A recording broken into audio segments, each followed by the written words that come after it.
With Radio Algeria International, you will not miss a single major political or economic event. Radio Algeria International, our voice in the world.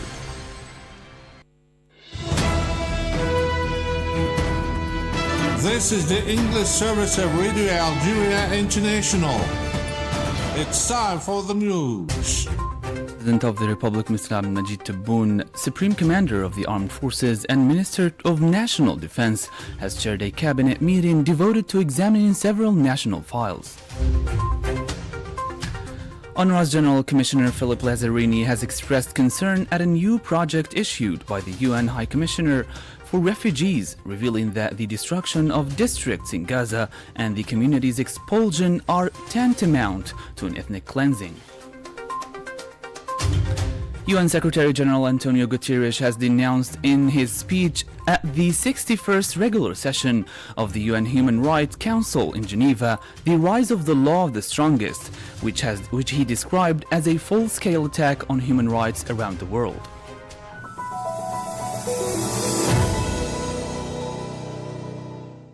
Hello and welcome to Radio Algeria International. I'm your host, Masoud Sharfi. The President of the Republic, Mr. Abdelmajid Tebboune, Supreme Commander of the Armed Forces and Minister of National Defense, has chaired a Council of Ministers meeting. The meeting addressed the draft law on military justice and presentations concerning the progress achieved as part of the mining railway project, Blad al-Hadba, Wadi Kabrit, Annaba Port, agricultural mechanization of the start of the 2026 February session of the vocational training, as well as a status report on the first days of the holy month of Ramadan. The Minister of State in charge of hydrocarbons and mines, Mohamed Arqab, has received here in Algiers the special advisor to the President of the Namibia and head of upstream oil unit, Cornelia Shilanga. More details with Mohamed Khatel. The meeting centered on how to strengthen bilateral cooperation and consultation in hydrocarbons and the oil and gas industry across the value chain, from exploration and production to refining, processing, liquefaction, and gas transportation, with both parties praising their relations and agreeing to promote concrete projects, executive programs, and expanded cooperation in regulation, management, legislation, training, and industry studies. In this context, Mr. Arqab emphasized the new momentum in Algeria's relations with African countries, reaffirming Algeria's commitment to an energy policy focused on strengthening South-South partnerships and expanding Sonatrach's presence in Africa, in line with instructions of the President of the Republic, Mr. Abdelmajid Tebboune. The meeting highlighted Algeria's contributions to training African skills through the Algerian Institute of Petroleum, IIP, and its expertise in upstream and downstream activities, gas and LNG production and transport, regulatory and fiscal aspects, while both parties discussed technical assistance, economic models, fiscal regimes, cooperation mechanisms, and field visits to energy sites. The special advisor to Namibia's President of the Republic, for her part, expressed satisfaction at Algeria's support, praising its exemplary management of the hydrocarbon sector, and reiterated Namibia's desire to benefit from this expertise to develop its oil and gas industry and expand energy use to support the national economy, while expressing interest in strengthening partnerships with Algerian companies led by Sonatrach to develop the entire hydrocarbons value chain. The first national data center here in Mohammedia Data Center in Algiers has obtained the Tier 3 design classification certification issued by the Uptime Institute, reflecting the level of technical maturity and institutional operationality achieved by this strategic flagship facility. The accreditation is part of the implementation of the objectives of the National Digital Transformation Strategy in Algeria, particularly its first axis concerning the basic infrastructure of information and communication technologies, ICT. It is also aimed at consolidating standards of technological excellence, results from a rigorous technical and engineering process based on integrated infrastructure design and advanced solutions to ensure business continuity. The High Commissioner for Digitalization is committed to pursuing the Tier 3 facility construction certification, the first of its kind in Algeria, to complete the accreditation process and strengthen readiness and reliability according to international international standards. Furthermore, the institution is working to obtain the Tier 3 design certification for the second national data center, Data Center 2, in the province of Blida. UNRWA's General Commissioner Philip Lazzarini has expressed concern at a new report issued by the UN High Commission for Refugees, revealing that the destruction of districts in Gaza and the community's expulsion are tantamount to an ethnic cleansing. In a message posted today on social media, he said the report highlighted the horrors, the killings and mutilations which are continuing, as well as the blockade which resulted in a famine in Gaza. According to the head of UNRWA, the report shed light on the violence and displacement in the West Bank, as well as the climate of impunity surrounding the violations carried out by the Israeli occupying forces in the Palestinian territory. In this respect, the Palestinian Minister of Religious Affairs today condemned the arson of a mosque in a village west of the West Bank town of Nablus. This came as the Jewish settlers' related violences has risen over the past months, marked by attacks targeting Palestinian properties at a time when the Israeli authorities plan to expand their control of the Palestinian territory. It recalled that 45 mosques were attacked last year by Jewish settlers, while noting that the pace and nature of such violations have systematically increased. UN Secretary-General Antonio Guterres has denounced the rise of the law of the strongest, which he described as a full-scale attack on human rights around the world. More details with Mohammed Khatil. Addressing the 61st regular session of the United Nations Human Rights Council, which opened today in Geneva, Switzerland, Guterres said that the aggression is neither carried out in secret nor by surprise, but is happening in broad daylight, often masterminded by the most powerful. Human rights are being sacrificed around the world, deliberately or strategically, and sometimes with pride, he added. The UN Secretary-General stressed that when human rights crumble, everything else collapses, regretting that the world lives in a world where mass suffering is accepted, where human beings are used as bargaining chips, where international law is seen as a mere inconvenience, and where conflicts are multiplying, impunity is spreading, human rights are being trampled, and humanitarian needs are exploding while funding is plummeting in a context of drastic aid cuts. Plain sight and often led by those who hold the greatest power. Around the world, human rights are being pushed back deliberately, strategically, and sometimes proudly. The consequences are devastating, as witnessed in the Council, and as written in the lives of people who suffer twice, first from violence, oppression or exclusion, and then again from the world's indifference.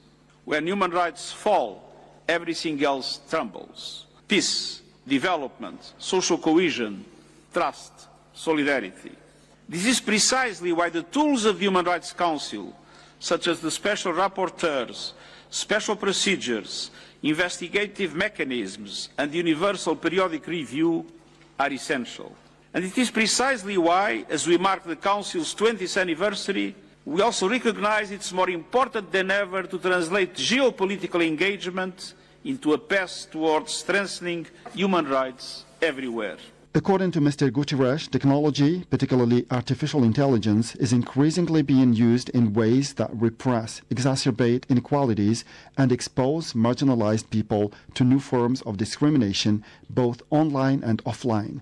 Denouncing the iron grip that is tightening civic space, Guterres evoked, among other things, the imprisonment of journalists and human rights activists, the closure of NGOs, the violation of women's rights, and the exclusion of people with disabilities. It's worth noting that the 61st regular session of the United Nations Human Rights Council opened today at the Palais des Nations in Geneva and will run until March 31st, 2026, with broad participation from member states and senior UN officials. The session begins with a 3-day high-level segment featuring addresses by UN Secretary-General Antonio Guterres, President of the General Assembly Annalena Baerbock, and the UN High Commissioner for Human Rights, Volker Turk, among more than 100 speakers. Over 6 weeks, the Council will review human rights situations in several hotspots, including Afghanistan, Sudan, the occupied Palestinian territories, and South Sudan. It will also hear the High Commissioner's global update and reports from investigative commissions and independent missions. The session is expected to conclude with the adoption of draft resolutions and recommendations, the appointment of 17 new experts, and the approval of its final report. It takes place amid heightened international political and human rights tensions, particularly regarding armed conflicts and serious violations. The chairperson of the African Union Commission, Mohammed Ali Yusuf, has strongly condemned the terrorist attacks carried out in Zamfara state in northwestern Nigeria, which claimed 50 lives and led to the kidnapping of women and children. The AU Commission chairperson stated that the African Union rejects all acts of terrorism and violent extremism against civilians, especially women and children, expressed solidarity with Nigeria, called for the immediate release of the abducted women and children, and urged for a coordinated action to protect civilians and prevent such atrocities. The American daily USA Herald has published a long report on Algeria highlighting its potential, which makes it an attractive destination, describing Algeria as one of the largest countries in the world and a true treasure, which its 7 sites listed as UNESCO World Heritage. The publication evokes, through a colorful report, a Mediterranean coastline stretching over 1,000 kilometers. Roman ruins reminiscent of Pompeii, and a vast desert that amazes, making it all the more significant. The publication presents Algeria as a heritage-rich destination through its 20 sites, highlighting Algiers with its UNESCO-listed Kasbah, Basilica of Notre-Dame d'Afrique, Jardin d'Essai, Douhamma, Maqam al-Shahid, and National Bardo Museum, Constantine with its suspended bridges and Ahmed Bey Palace, Oran, the birthplace of rhyme music, Annaba and Timgad, Tassili, Najjar National Park, Tamanrast, Ghardaya, Tlemcen, Jmila, Tipaza, and other sites like Skikda, Mostaganem, Jijel, Bijaya, and Tizi Ouzou, noted for their historic sites, natural beauty, and preservation of Amazigh culture. You have been listening to Radio Algeria International. Stay tuned. The international event of the week. The Palestinian issue came under focus again this week, with members of the UN Security Council condemning the Israeli occupying authorities' decision to expand control over the West Bank, saying it poses a serious threat to prospects for a two-state solution. In a joint statement issued this week, 85 member states strongly condemned the unilateral Israeli decisions aimed at expanding Israel's illegal presence in the West Bank. Addressing the meeting, the UN Under-Secretary General for Political and Peace-Building Affairs, Rosemarie DiCarlo, said the situation was deteriorating rapidly as widespread raids continued, amid home takeovers, mass detention, movement restrictions, and repeated displacement of Palestinian families. She affirmed that the international community was witnessing the gradual de facto annexation of the West Bank in reference to the land regulation process launched a few weeks ago by the Israeli authorities with the aim of deepening its control on the Palestinian territory. Asked on whether the UN Security Council would remain idle and prove once again its incapacity to stop the planned Israeli annexation of the West Bank, considered illegal by the international law and relevant UN resolutions, our political analyst Hamoud Salhi had this to say. Most likely than not, the United Nations Security Council will not take actions against the Jewish state. Yet it is long overdue for the Council to live up to its mission and responsibilities. At its last meeting, the United Nations Under-Secretary General for Political and Peace-Building Affairs expressed alarm at the situation in the West Bank, stating that the world is witnessing a gradual de facto takeover of the West Bank by Israel. He noted that widespread raids have led to the takeover of Palestinian homes, mass detentions, and the widespread displacement of the Palestinian population. It is true that many Western leaders are alarmed by Israel's actions, including the UK Foreign Secretary, who called for an end to destabilization of the West Bank and for preserving the viability of the two-state solution. So far, United Nations Security Council members have made a strong case for stopping Israel belligerence, but we remain far from the issuance of a unanimous Security Council resolution, or even one that would not be vetoed. Nevertheless, this position remains extremely important, possibly driving further diplomatic pressure and shaping international public opinion more and more. This debate is not confined to the United Nations. In the United States, members of Congress have voiced a growing concern over annexation and settlement expansion in the West Bank. Several senators have publicly warned that unilateral annexation would violate international law, undermine the prospect for a two-state solution, and damage Israel's standing globally. In recent years, senators such as Bernie Sanders, Elizabeth Warren, and Chris Van Hollen have criticized settlement expansion and warned against annexation. Some have called for conditioning U.S. assistance to ensure it's not used in ways that entrench occupation or facilitate annexation. Others have issued formal statements stressing that annexation would be inconsistent with long-standing bipartisan U.S. policy supporting a negotiated two-state solution.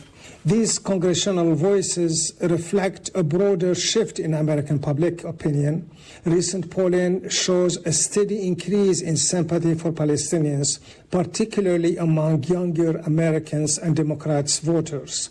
Surveys by major research organizations have found that support for Palestinians have reached record levels in the United States, with a growing percentage of respondents expressing critical views of Israeli government policies in the West Bank. Among younger voters especially, there is rising support for Palestinian rights and call for greater accountability of Israel.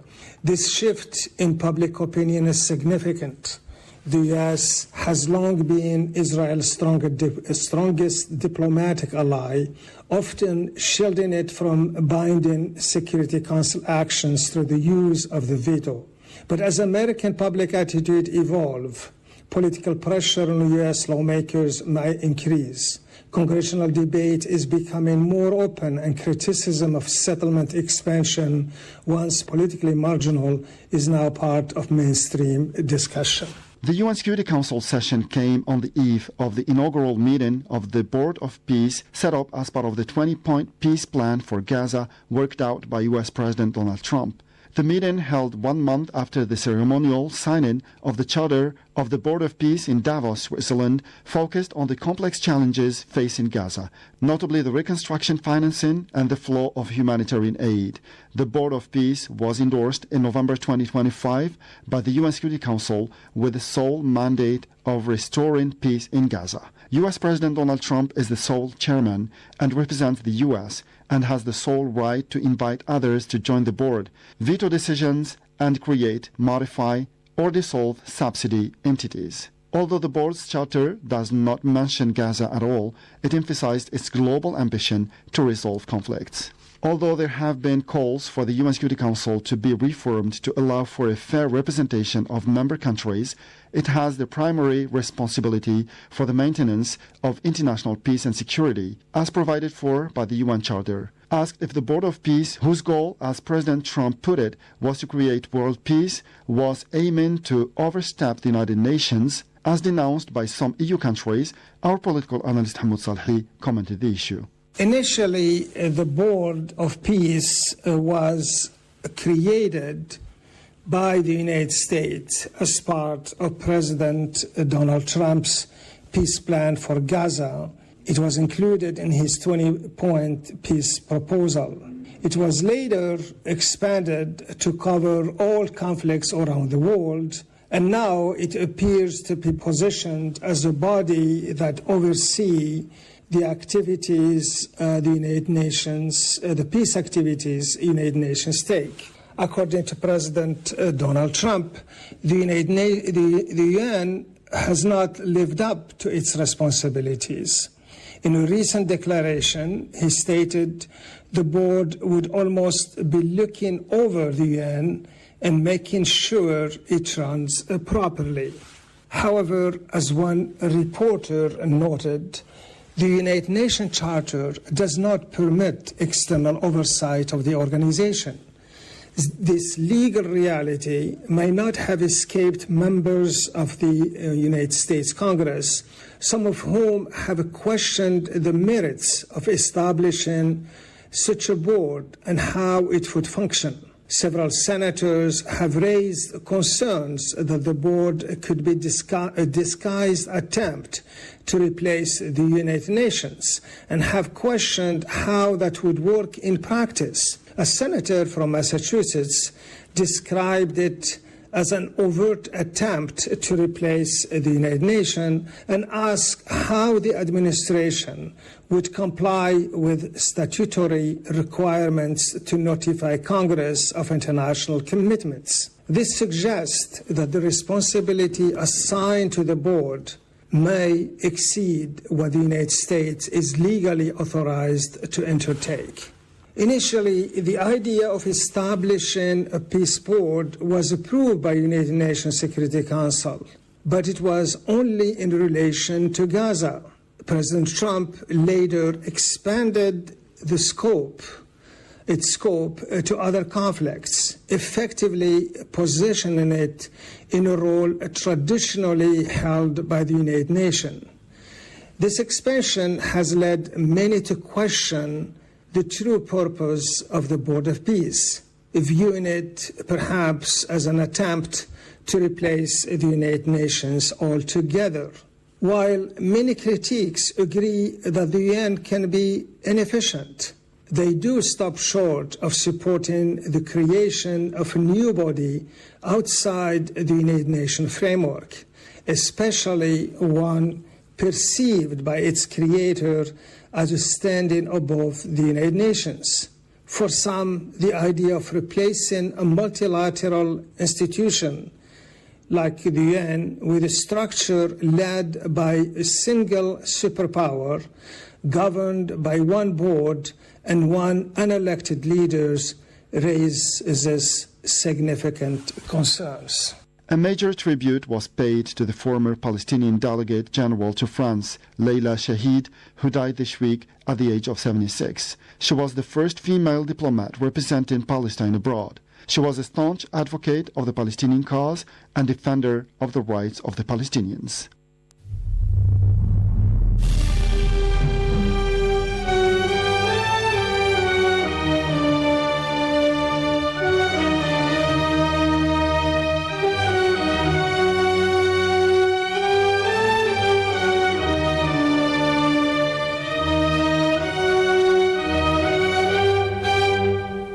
Khadija is thought to be born somewhere between 555 and 570. Her father was Asad ibn Abd al-Uzza and her mother was Fatima bint Zayda ibn al-Asam of Banu Amir ibn Lu'ay ibn Ghalib, a distant relative of Muhammad, peace be upon him, who died around 575. Her father died in 585. It is said that when Quraysh's trade caravans gathered to embark upon their lengthy and arduous journey either to Syria during the summer or to Yemen during the winter, Khadija's caravan equaled the caravans of all other traders of Quraysh put together. Although the society in which Khadija was born was a very male chauvinistic one, she earned two titles, Amirat Quraysh, Princess of Quraysh, and At-Tahira, the Pure One.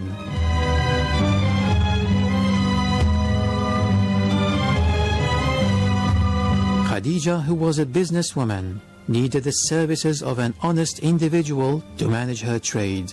At that time, Muhammad, peace be upon him, who was 22 years of age, was recommended as a suitable choice for the job by several notable people of Mecca.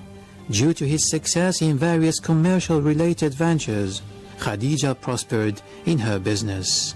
It is said that she used to feed and clothe the poor, assist her relatives financially, and even provide for the marriage of those of her kin who could not otherwise have had means to marry. With the passage of time, her admiration for Muhammad developed into a deeper affection. When he was 25 years old, she proposed the idea of marriage to him. After he accepted the offer, she married her employee in the year 595. She was then 40 years old, according to some historians.